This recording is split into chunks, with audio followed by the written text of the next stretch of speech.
Tantor Audio, a division of Recorded Books, presents My House is Killing Me, a complete guide to a healthier indoor environment, 2nd edition, by Jeffrey C. May and Connie L. May, forward by Jonathan M. Samet, M.D., and Elizabeth Matsui, M.D., narrated by Peter Lerman. Note to the reader: this book is not meant to substitute for medical or legal advice. The services of a competent professional should be obtained whenever medical, legal, or other specific advice is needed. Forward. We write from a shared dual perspective, as clinicians helping to treat patients' perplexing symptoms that are linked to indoor environment issues, and as public health researchers trying to sort out how the many exposures sustained in our homes and other indoor spaces cause health problems and diseases. Circumstances, patients, and populations demand problem-solving and finding solutions. What exposures could be causing a person's symptoms? What types of indoor exposures adversely affect population health? For both the patient and the population, finding those exposures is the first step toward ending them. Evaluating the exposures that we encounter during our lives is complicated. We spend time in many different places across the days, and our senses don't detect all of the exposures or alert us when levels might be dangerous. A person's clinical history of environmental exposures, even if taken with care, is not highly sensitive and reflects only what the person knows about. In our epidemiological studies, trained field teams make observations in homes and elsewhere and may take measurements of chemical pollutants, allergens, and other contaminants according to standardized protocols. With hypothesis-focused research, however, these protocols are not holistic and are not intended to identify all exposures of significance to health. This gap in understanding indoor environments is where the 2nd edition of My House is Killing Me, a complete guide to a healthier indoor environment, by Jeffrey C. May and Connie L. May, proves invaluable. Nearly 2 decades have passed since the 1st edition. This 2nd edition broadens the reach and depth of the 1st, as Jeffrey and Connie have gained more experience and have more wisdom to offer.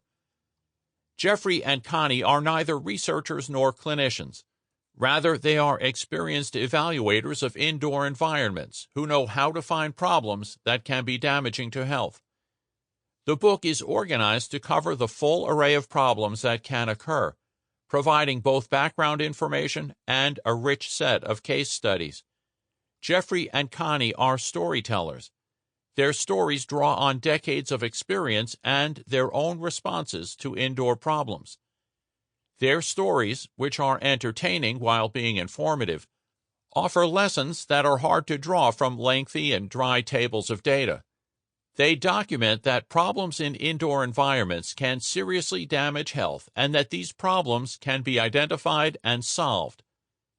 The tools that the authors use are straightforward, readily available, and buttressed by experience. Jeffrey and Connie know how to take a history of what has happened in a building with water damage, for example, and where to look for problems. Their experience and insight-guided approach contrasts with the protocol-driven strategies of many commercial firms concerned with remediating indoor air quality problems. For addressing the complaints of many patients, a report from Jeffrey and Connie might be more helpful than pages of data from a consultant firm. The book is structured logically, beginning with coverage of the agents that cause problems, and then moving to what goes wrong in different rooms and with heating and cooling systems. The 4 closing chapters address a potpourri of topics: renovation and new construction, environmental hazards, testing and remediation, and cleaning. With this structure, My House is Killing Me could be considered in its entirety, used as a reference, or consulted for a specific problem. The style is non-technical, and listeners will enjoy its many stories and anecdotes.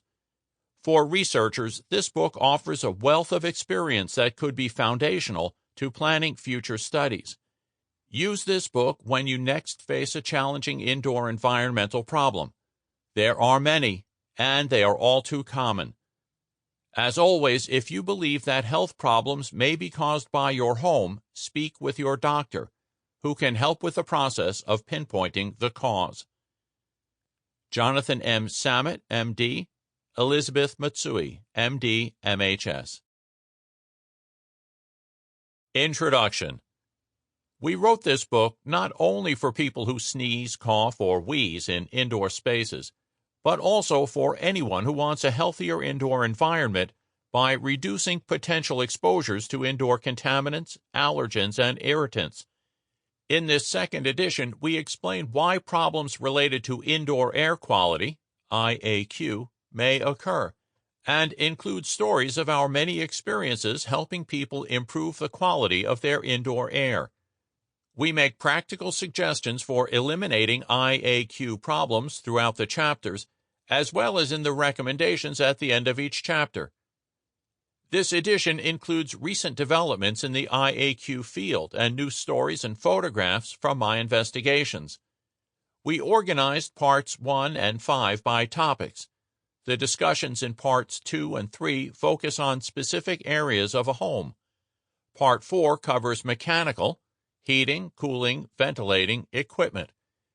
We designed the book so that you can listen to it from start to finish, or dip in and out according to certain topics or areas in your home. We are co-authors of this second edition, but Jeff is the building investigator, so when we write I or my, it means Jeff or Jeff's. While we focus on residential buildings, the discussions in the book are also relevant for smaller spaces, including home offices and workspaces carved out of former residential buildings. But much of the information in Parts 1, 4, and 5 could apply to other building types. We do not include discussions of catastrophic events such as fires, hurricanes, and floods. These are worthy subjects, but in this book we are concentrating on everyday conditions that could affect human health. I am a building inspector and investigator who specializes in IAQ, and am not a remediator, so I don't cover remediation practices in this book. I do, however, offer some guidance to help you be a better shopper when it comes to hiring a remediation company. I don't write remediation protocol, but many remediation companies use my reports to plan their work. An IAQ inspection report should be specific enough to be used for this purpose. I have traveled all over the country and have inspected buildings in California as well as in Virginia, South Carolina, and Florida. These locations have more temperate climates than in New England, where I do most of my inspections. Still, buildings across the United States have similar sources of IAQ problems, such as mechanical equipment and new furnishings, which are common regardless of the climate. For example, air conditioning is used in most climates. And conditions of elevated relative humidity that lead to microbial growth can develop regardless of whether people live in a four-season climate, as I do, or in a more temperate climate, such as Florida. Much of the advice in this book is therefore relevant, regardless of where you live. That said, we do include some discussions that focus on more temperate climates than New England's climate. Although we make comments about fungi and insects in this book, I am neither a mycologist nor an entomologist. The comments are based largely on the observations I made in my 30 years of investigating IAQ problems. Through microscopy, I have identified particle pollutants in the over 40,000 air and dust surface samples that I collected. In doing so, I have gained an intimate understanding of the many potential sources of IAQ problems. Still, I apologize in advance for any academic transgressions in the book. For example, I use the genus and common name of an organism when I don't know the species. I am not a doctor and will not be giving medical advice. I would never tell people to postpone seeking medical advice or disregard such advice in favor of environmental measures. If you are experiencing symptoms that you suspect may be caused by an indoor environment, talk to your physician. Many of our clients were referred to us by physicians who suspected that environmental conditions were exacerbating, or in some cases even causing, their patients' symptoms. Sometimes my work helps a doctor's diagnosis. In one case, a patient had tested negative to certain molds, but the person's blood serum tested positive to the type of mold that I found in the dust samples I gathered from the person's furnace. My experiences have led me to a firm belief that by better controlling the indoor environmental conditions where we live and work, we can minimize the symptoms we or those we know or love may be experiencing because of IAQ problems. I also believe that we can avoid exposures to indoor contaminants that could lead to sensitization and ill health. If you find this book to be helpful, consider reading the other 3 books on IAQ that we wrote that discuss additional topics and cover other types of indoor spaces. These 3 books have also been published by Johns Hopkins University Press. The Mold Survival Guide for Your Home and for Your Health expands our discussion of mold and will help you identify mold growth or conditions that could lead to indoor mold growth. Part 3 of that book offers guidance on mold removal, including from personal goods. Jeff May's Healthy Home Tips summarizes much of the advice in our books on IAQ, but in a workbook style, so you can keep track of the steps you've taken to clean up your indoor environment. My Office is Killing Me, the Sick Building Survival Guide, covers conditions that can lead to poor IAQ in larger workspaces as well as in schools. The book also reviews other conditions such as temperature and humidity that can have a negative impact on the physical comfort of building occupants.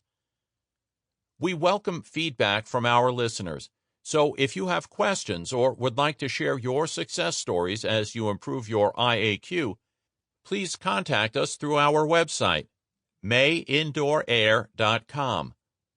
Finally, we wish you good luck in working to improve your indoor environmental conditions.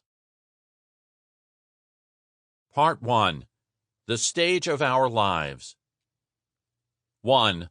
Seeing the Invisible. We accept that when stung by a bee, some people will experience only a small swelling at the site, while others may die within minutes. We think it normal that some of us taste food differently, which may be why olives and spinach are loved by some and hated by others. Some people think that cilantro is delicious, while others insist it tastes like soap. Scientists have found that people who think cilantro tastes like soap lack a specific sensor for the aromatic flavor. A chemical called phenylthiocarbamide can be used to test a person's genetically determined sense of taste.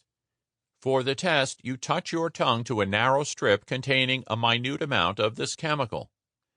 Some people immediately grimace at the bitter taste, while others find the paper tasteless. We know that we are introducing substances into our body every time we eat a meal. Few people recognize, however, that we inhale fragments of the spaces around us with every breath. In a way, the delicate surfaces of our lungs are in contact with our environments, just as our skin is. Why then do some of us tend to be suspicious or even disbelieving when people with whom we live or work seem to be reacting to some unseen substances in indoor air? Perhaps if we could see these substances the way we can see smoke, we would all be more understanding. Particles. In just about any room where people are gathered, the air will contain suspended particles that we do not see. These particles include shed skin scales and pet dander particles. People who own pets carry pet dander particles on their clothing. Each person in the room will inhale these particles with every breath. Fortunately, most such particles are benign, and the human respiratory system, including the nose, trachea, and lungs, is designed to capture them and then, in some cases, to remove or destroy them. We discuss indoor airborne particles in more detail in Chapter 2. Shine a flashlight into a dark room at night and you can see airborne dust called motes. Most of that dust consists of microscopic skin scales, which are normally not visible unless they reflect bright light. Every year, human beings shed approximately 1/2 to 3/4 of a pound of skin in the form of microscopic skin scales. C. Weschler, The Skinny on How Shed Skin Reduces Indoor Air Pollution. Environmental Science and Technology, 12, number 8. Chemicals. Air also contains invisible chemicals, some of which we can smell, such as gasoline fumes, ammonia, fragrances, and cooking odors. Some of these chemicals we cannot sense, though, because they are in concentrations below our odor threshold, the lowest concentration that our sense of smell can detect. A female cecropia moth secretes a sex pheromone, a chemical substance secreted by an organism that influences behavior, that a male moth can detect miles downwind, yet we cannot sense this chemical. Ants use alarm pheromones to muster their fellow soldiers. We see the troops battling on the pavement, but we don't sense their urgent airborne messages. Keeping air clean. To keep fish happy and healthy in an aquarium, water must be aerated, cleaned by a filtering system, and circulated. No one would expect fish to survive in a closed jar of green, cloudy water. If we could see the particles and chemicals in the air in our indoor spaces, the indoor air might look as murky as stagnant water looks in an aquarium. Many new buildings, including homes, are similar to aquariums in the sense that they are tightly constructed environments in which mechanical equipment is supposed to help keep the indoor air healthy and clean. Unfortunately, either by design or because of poor maintenance practices, such equipment can sometimes be the cause of, rather than the solution for, indoor air quality (IAQ) problems. Fluids flow. Air is similar to water in that it is a fluid, and fluids flow. You know that air flows when you are outside and feel breeze on your face or hear the leaves rustling in the wind. Air also flows indoors. Several forces affect the flow of indoor air. Hot air is less dense than cool air, and less dense substances float on top of denser substances, which is why hot air rises and cool air sinks. The same is true of water, which is why water in a pond may feel cooler at your legs than up near your neck. When the heat inside a building is running, warm air rises up in the building and exits at the top level. Then air from the lower levels, including the basement, flows upward to create a convective cycle of airflow. Air from a basement or crawl space flows upward to habitable rooms above, so occupants are inhaling air from below ground, spaces, whether they enter the spaces or not. Pressure differences also affect the flow of air, because air flows from higher pressure to lower pressure. For example, the operation of a blower in a heating or cooling system in a basement can lower the air pressure. Then exterior air flows into the basement through leaky windows and cracks in the foundation floor or walls. As a result, soil gases, including radon gas, can be drawn into the basement. At the same time the basement is depressurized, the upstairs of the house may be pressurized by the heating or cooling system. When the heat is running, moist indoor air can be forced up into an attic, causing moisture to condense, which can lead to mold growth on the roof sheathing. In hot and humid climates in which buildings are primarily cooled, an air conditioning system can sometimes reduce a building's air pressure, and warm and humid outdoor air will infiltrate exterior walls facing the exterior. Water will then condense on cooler surfaces in the wall cavities, causing mold problems. Some motels constructed in hot, humid climates have acquired the reputation of mildew motels. In such buildings, the drywall is covered with vinyl wallpaper, which is impervious to moisture. When humid exterior air migrates into exterior wall cavities, the moisture becomes trapped behind the vinyl wallpaper, and the mold, mildew, grows on the dry wallpaper. Wind can also affect airflows within a building. When the wind is blowing against an exterior wall, air can flow through cracks into the wall cavity, pressurizing the cavity. Then, any odors or mold spores in the cavity can flow into the room through cracks and openings such as electrical outlets. We once lived in a leaky Victorian home. The lower third of the walls in my home office was covered with wainscoting that had gaps an eighth of an inch wide between a few of the individual strips of wood. When the wind blew against that side of the house, I experienced asthma symptoms in my office. I am allergic to some types of mold. I took a sample of the air that was flowing through a gap in the wainscoting covering an exterior wall. The sample contained numerous mold spores, confirming that there was mold growth in the wall cavity. The mold growth may have been ancient, but it still caused me to have allergy symptoms. As a temporary solution, I taped over the gaps in the wainscoting along that exterior wall. After that, I stopped coughing in the room. In newer homes with airtight windows and doors, wind does not affect the air pressure within wall cavities as much. But just turning on a dryer or kitchen exhaust fan can depressurize a tight house, possibly resulting in backdrafting of combustion products from heating equipment. Building characteristics. Building characteristics can affect IAQ. We once compared 600 sick homes with sick house syndrome or SHS, in which people were experiencing health symptoms due to poor IAQ, with 300 control homes that I had inspected as part of real estate purchases. We found that of SHS homes, 41% had forced hot air heat, compared to 29% of homes in the control group. Of SHS homes, 37% had central air conditioning, compared to 19% of the control group. Elevated levels of airborne mold spores were found in 81% of SHS homes. In a subset of 47 SHS homes in which exposed fiberglass insulation in basement and/or crawl spaces was sampled, 74% of the insulation bats tested contained significant mold growth. In addition, 31% contained mold-eating mites in the sampled dust. Dust contains biodegradable material that is food for microbes, and fiberglass insulation captures biodegradable dust. In another subset of 37 SHS homes, in which the dust on baseboard heating convectors located close to concrete floors was sampled, 37% contained significant mold growth in the dust.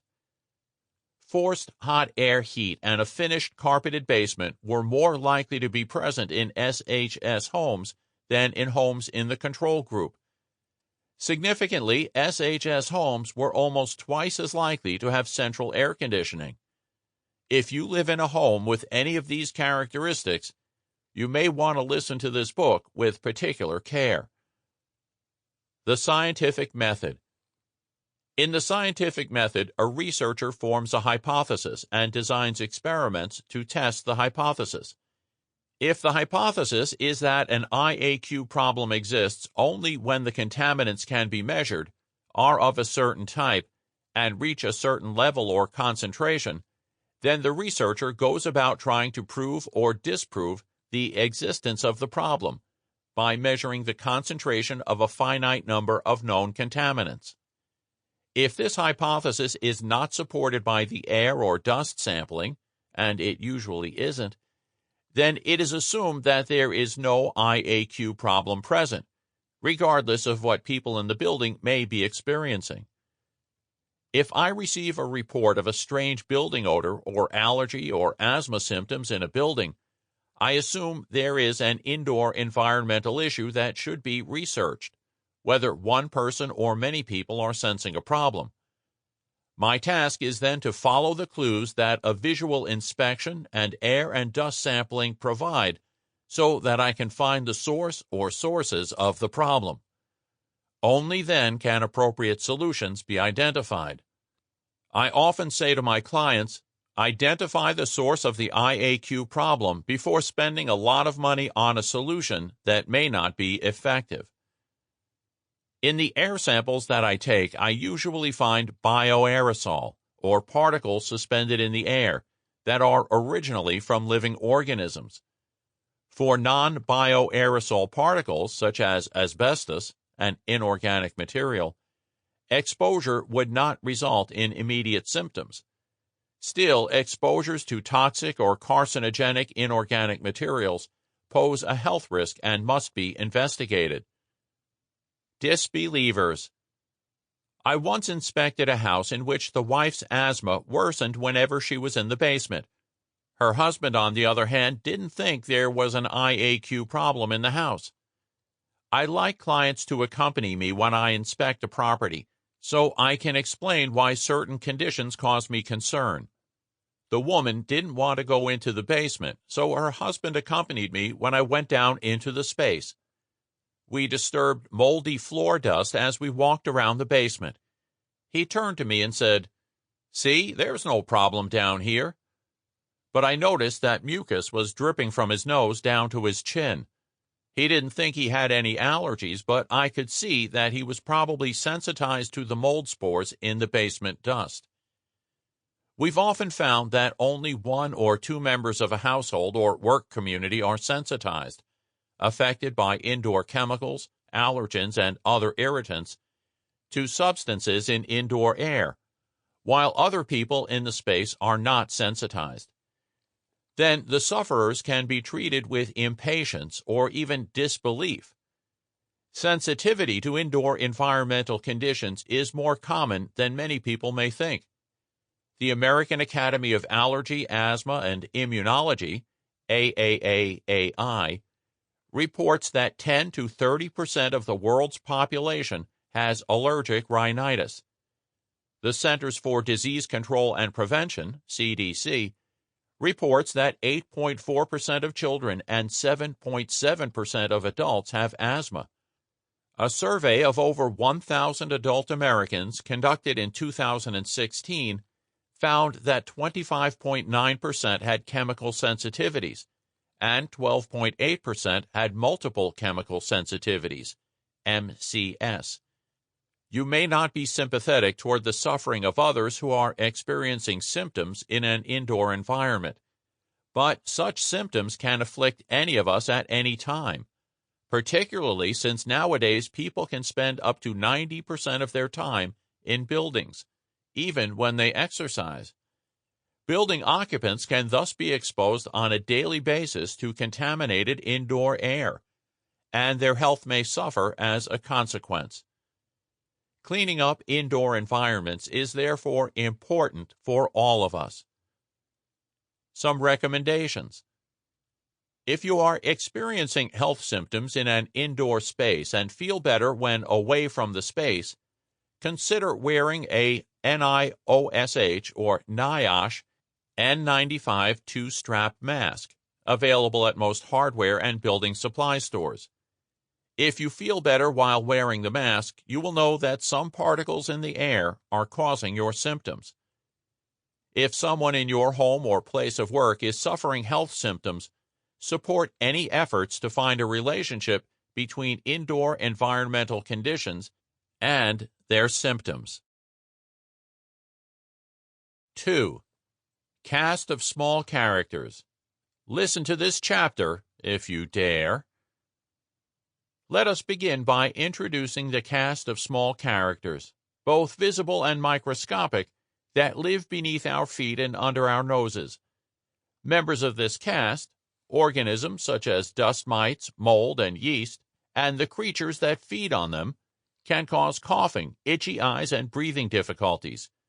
Controlling the growth of such organisms is often the key to eliminating indoor allergy symptoms and air quality problems. Dust. House dust is its own universe, providing nutrition and shelter for an entire community of microscopic life. I can gather a lot of information about how someone lives by looking at the contents of house dust, which consists mostly of human skin scales. The presence of other particles. Sample complete. Ready to continue?